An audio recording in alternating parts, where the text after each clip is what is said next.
Let me tell you about why the house is made of gingerbread. Yeah. This is actually the book that I was introduced to your work through. One of the poems in here was selected to be in Poetry Magazine by Lemony Snicket, and I saw that poem and I was really just so drawn to it and just really blown away by it, and I was like, I have to read everything that she's written. Oh, I love it. So I became your stalker after that. Oh, cool. Thank you. Yeah, how did he find it?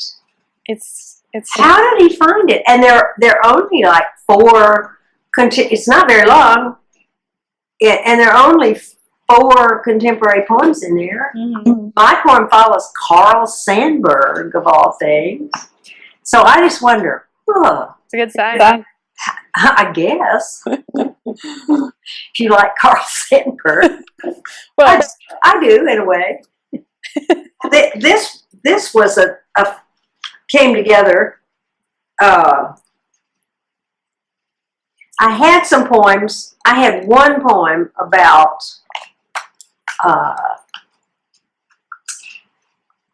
a woman who had a candle that was in the shape of a house. She lit the candle and it, in a way, burned the house down.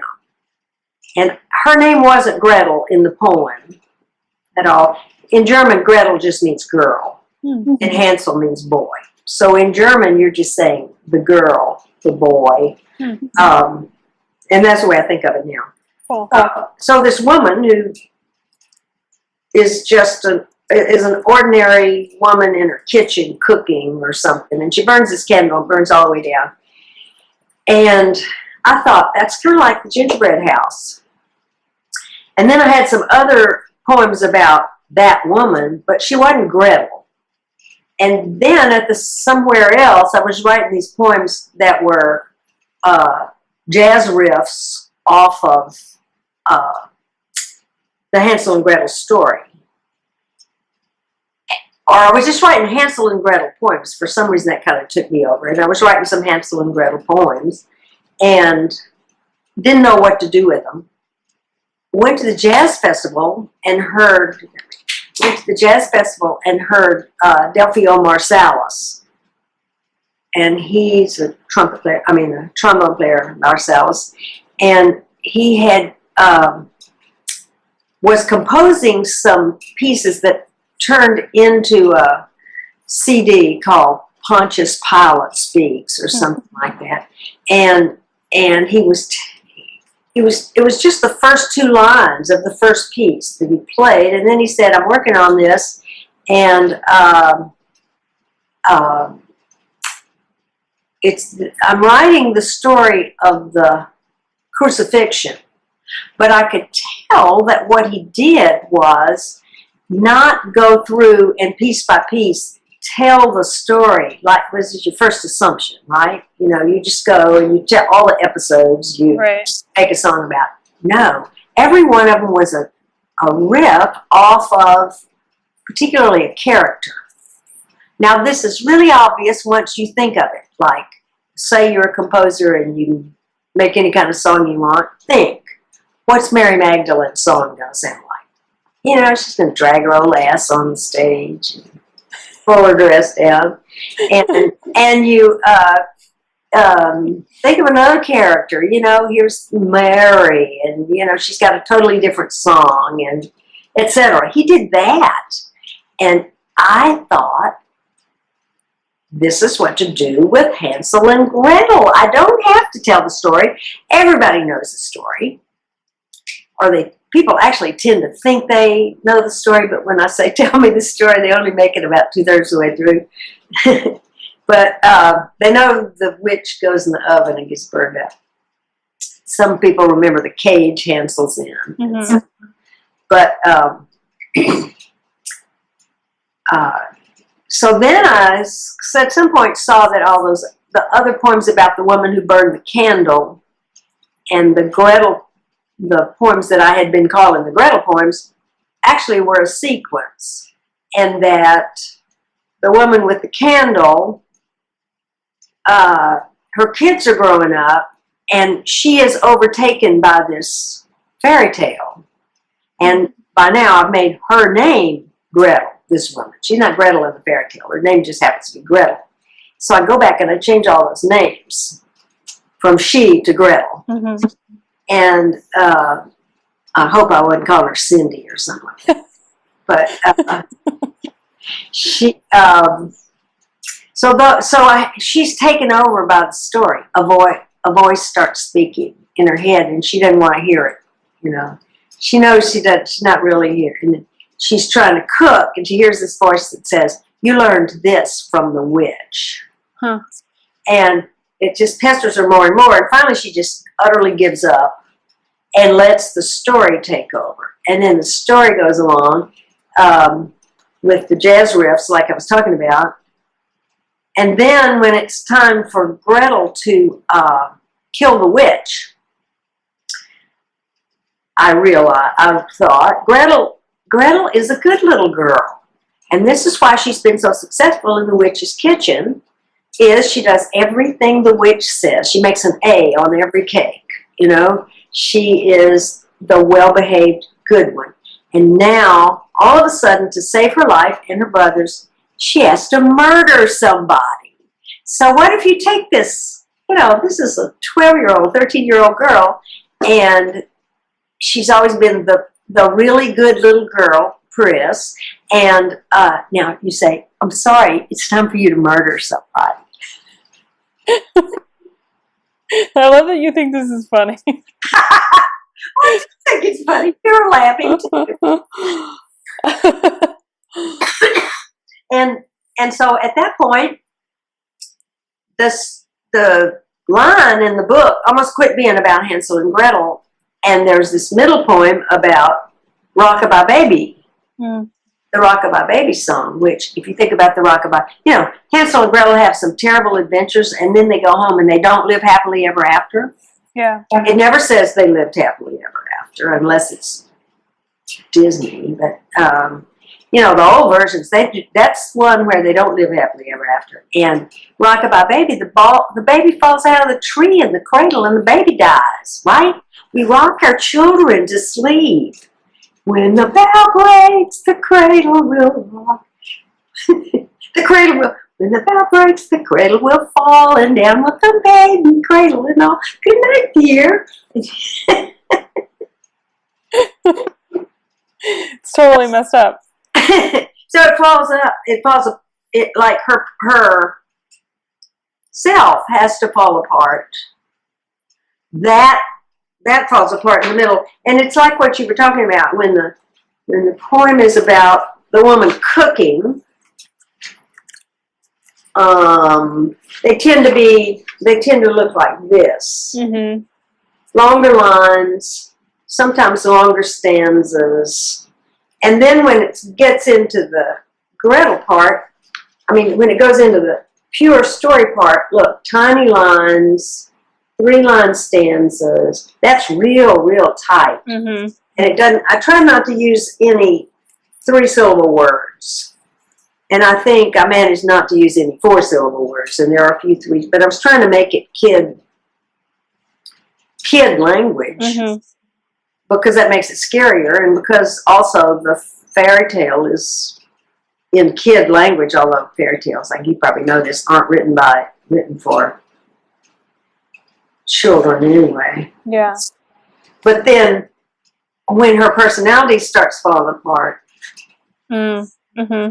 the poem goes all over the page. This is not conscious. I didn't even know that. At the time, I didn't even quite know. Oh, really? And then look, she's getting herself back together again.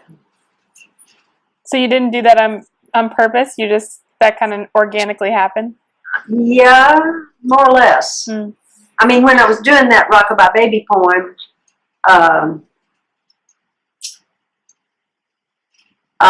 there wasn't any way to do it but scatter it all over the page. I did know somebody was falling apart. It might have been me. Anyway. Do you want to read a poem from this book? Want me to read the Lemony Snicket one? Sure. Well, it's your poem. If that one, I never can remember. Was that the first wish, or was it the witch has told you a story? I think it's the witch has told you a story. Okay, they're about the same size. Yeah, it's the witch has told you a story. All right. Yeah. So the witch has told you a story. The witch tells this whole poem. So you have to remember the title. That the witch is saying the whole poem, and her saying of it diverges from the story, because in the story the witch is real nearsighted, and Gretel's supposed to be feeding him enough cake to get him fat. And the witch goes out every day to the cage where Hansel is supposed to be getting fat, and says, "Stick your little finger out." And she feels his little finger, and so that when his finger gets fat enough, she's going to cook him and eat him. And Gretel gives him a chicken bone or a twig. I love the chicken bone. Yeah. That's one version. She gives him what did I make it in here? Oh, this, I don't make it anything because it's the witch's, this is what the witch thinks it's going to happen. Mm-hmm. So she feels it and says, "Not fat enough," and goes and doesn't cook him yet. Gretel's trying to crank herself up to murder. So the witch has told you a story. You are food. You are here for me to eat. Fatten up, and I will like you better. Your brother will be first. You must wait your turn. Feed him yourself. You will learn to do it. You will take him eggs with yellow sauce, muffins torn apart and leaking butter, fried meats late in the morning, always sweets in a sticky parade from the kitchen. His vigilance, an ice pick of hunger pricking his insides, will melt in the unctuous cream fillings. He will forget. He will thank you for it.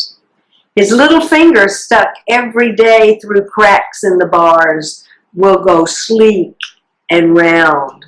His hollow face swell like the moon. He will stop dreaming about fear in the woods without food.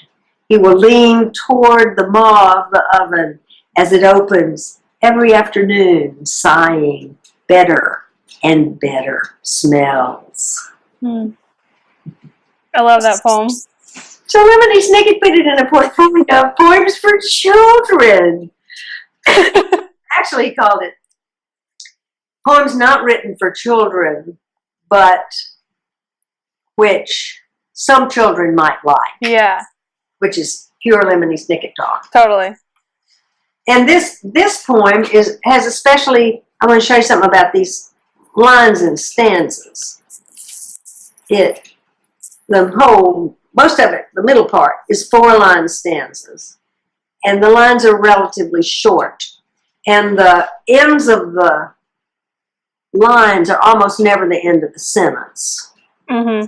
And when you're working small like that, making a small thing on the page like that,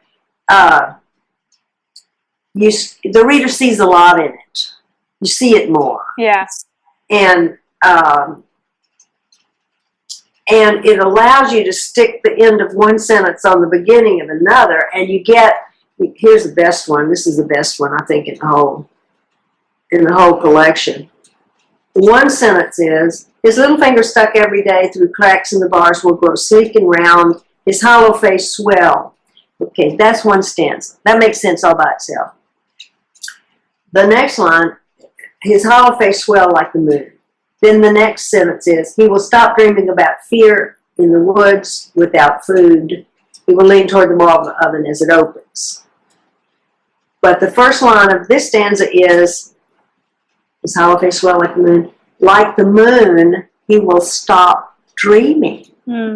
Isn't that mysterious? Wouldn't that be terrible if our moon stopped dreaming? And it does that. Ideally, I love trying to work like this because you never can quite get there. But ideally, every line means something by itself. You know, your eyes are reading the lines. They're not. Your brain is reading sentences, your eyes are also recording the lines. Yeah. So you get two meanings, the line plus the rational narrative meaning, and so I try to make the lines mean something all by themselves, and I try to make also the stanzas mean something all by themselves. You know, that's an impossible task, but it's really cool to work. I think I love that. And I think also the poem, and so many poems in this collection, I'm just trying to flip to it. Looking in Eldest Daughter. I'm still looking in Why the House is Made of Gingerbread. I think when, I'm sure you had this experience when you tell someone, you know, this is sort of a riff on Hansel and Gretel, maybe people think, oh, you know, it's like a sweet kid story or something. We worried about the cover. We almost put, at the press and I were talking about, maybe we ought to put this is not for children because it kind of looks like it. I like the cover. I mean, I think it's that oven, you know, it's like the perfect symbol for the story. Oh, it's a wonderful wrapper. We looked at some other things first that were a little prettier, and then we thought people will buy this for children, and they'll be real sorry they don't. It's not for children. Well, yeah, and I think you make it. It's really admirable that you make it not, you know, like it could be really, you know, sweet or overly sweet, saccharine maybe, but it's really got an edge, you know, it's always got an edge to it. So it's got that real nice combination. It's like sweet and salty kind of combo. There's not too much sweet in that story, in original story. Yeah, I think it's just like when you think about the story, you think, or at least I do, you know, think about the food, the candy, the house. Right. So it sounds like something that would be appealing for kids, but then it's got so much darkness in the story, but also you bring out a lot of like themes that cover so many, that touch on more than just that fairy tale. So, you know, in The Witch Has Told You a Story, it's not just about what's happening in this situation, but it's also, you know, this idea of apathy that comes over someone who's, you know, maybe just could be gluttonous, you know, literally, or it could be just this apathy that comes from overindulging in general. And being in a cage. Yeah. Yeah. Yeah, who wouldn't get that? Yeah. Yeah, so it definitely resonated with me, you know, on many different levels. I love the idea of taking this story and riffing off of it, but it also has brought out so many themes that are really relevant to life today. Oh, good. So, yeah. While I working on that story, I realized that Hansel and Gretel is a incredibly focused woman's story, because there are, I think, there's 6 characters in the fairy tale. There's the sacred mother who dies. There's the wicked stepmother who takes her place. There's the father. There's Hansel, Gretel, and there's a witch. Now the father is really just kind of a cipher. He does whatever the stepmother tells him to do. It's like, okay, you have to have a father in this story. But then, and then even at the end, we don't even know, does he change? It's better there because the stepmother's dead. But we don't know what he's like. Yeah. So he's just kind of a placeholder in the story. And Hansel is in a cage the whole time. So it's as though it's like a chemical experiment where you hold 2 of the reactants steady and constant. And then you can see how the others react. Like controls? Yeah. Controls? Exactly. And so you see how, you know, the good mother, the mother of baby, the wicked stepmother, who is what a woman in the baby's mind becomes when she's not taking care of them every minute of the day for a while, and then Gretel, and then the witch. Mm-hmm. So you've got the life cycle for one thing. It's got everything about women in it. So it just expanded like crazy. Yeah, it definitely felt very women-centric and very, like,